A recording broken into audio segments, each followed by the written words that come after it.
Atlanta Tribune Man of the Year reception. Featuring our honoree, movie producer Will Packer. This is an exclusive interview with Brent Wilson. Attorney Brian Poe with the Atlanta Business and Entertainment Exchange and Post-Censor Law, and I'm honored to be here tonight with Mr. Brent Wilson at the 2014 Atlanta Tribune Man of the Year reception. Brent Wilson is a partner with Ellerby Thompson Wilson & South, and I'm proud to say that Atlanta Tribune, the magazine, featured him in our 2012 edition as a man of integrity.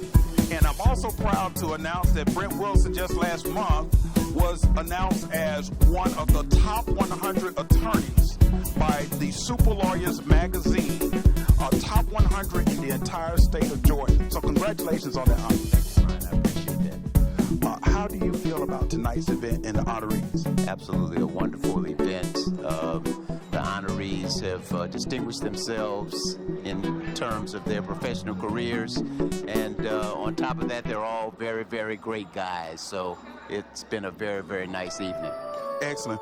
One of the things I noticed about you and many of the other people who've been featured in this magazine is that you come back. You seem to be gravitated towards supporting Atlanta Tribune, the magazine, and its events. Why is that? Well, the Atlanta Tribune is an iconic magazine here in Atlanta. Pat Lotier, who's been the publisher and owner, has been a contributor to this community.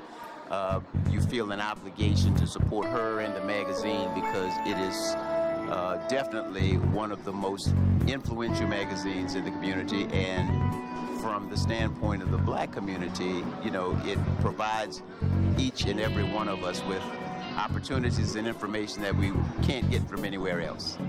Absolutely. And when you look back now at your career, there have been things that everybody knows about your legal career, but you've done some things in the community that are important. And when we wrote the article, it was before you took on a very, very important role with Boys and Girls Clubs of America. So I'd like for you to share with our audience today your role and what you were able to accomplish in that role with Boys and Girls Club of America in Atlanta, Well, Metro at the Atlanta. time I took that position, we were in a transition. What was the position?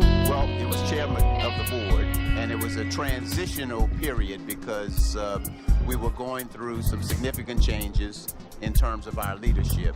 And I'm fortunate to say that, you know, we handled that transition smoothly, and we have a very stable organization that is continuing to serve, you know, the youth of Metro Atlanta and virtually, and actually North Georgia. And one of the interesting aspects that many people don't realize is that over 80% of the kids that Boys and Girls Clubs of Metro Atlanta serves are African American. So we ask that everybody think about that in terms of deciding where to make their contributions in the nonprofit community. Well, any parting comments about the event, about the honorees? Tonight has been a wonderful event. Glad that I was, you know, had the opportunity to participate. Congratulations to each and every one of the honorees, and always a pleasure to see you everywhere. Always my pleasure as well. I'm with attorney Brent Wilson at the 2014 Atlanta Tribune Man of the Year reception. And again, Brent Wilson is one of the top 100 attorneys as recognized by the Georgia Super Lawyers magazine. And we have people like Brent Wilson all in the house tonight. We're very honored to be